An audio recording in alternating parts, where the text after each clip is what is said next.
ഇന്നലെ 2 തവണയാണ് സ്വർണ്ണവില പ്രഖ്യാപനമുണ്ടായത്. രണ്ടാം വില പ്രഖ്യാപന സമയത്ത് അന്താരാഷ്ട്ര മാർക്കറ്റിൽ ഔൺസിന് $4,430 പരിധിയിലായിരുന്ന സ്വർണ്ണവില ഇന്ന് നേരിയ മാറ്റത്തോടെ $4,433 പരിധിയിൽ എത്തി നിൽക്കുന്നു. ഇന്നലെ രാത്രി വീഡിയോ ചെയ്യുമ്പോൾ $4,400 താഴേക്കിറങ്ങിയിരുന്നുവെങ്കിലും പിന്നീട് വിപണി തിരിച്ചു കയറി.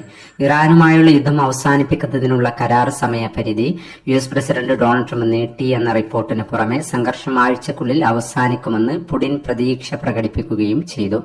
US പ്രസിഡന്റ് ഡൊണാൾഡ് ട്രംപിന്റെ പ്രസ്താവനകളിലെ സ്ഥിരതയില്ലായ്മ വിപണിയിൽ പ്രതിഫലിക്കുകയും ചെയ്യുന്നു. ഇന്നലെ രാത്രി തങ്കവില ഗ്രാമിന് 14,400 രൂപയായിരുന്നു. വൈകി വരുന്ന ഇന്നത്തെ തങ്കവിലയും ഇന്നത്തെ തങ്കവില അടിസ്ഥാനമാക്കി സ്വർണം വിൽക്കുമ്പോൾ ലഭിക്കേണ്ട തുകയും 11 മണിയോടെ കമന്റ് ബോക്സിൽ പിൻ ചെയ്യുന്നതാണ്.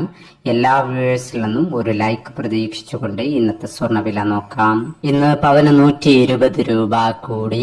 ഇന്ന് 27/3/2026. പവന് 1,06,120. ഗ്രാമിന് 13,265. ഈ വീഡിയോ നിങ്ങൾക്ക് ഉപകാരപ്രദമെങ്കിൽ വീഡിയോക്ക് താഴെ ലൈക്ക് ചെയ്യാൻ മറക്കരുത്. Thank you.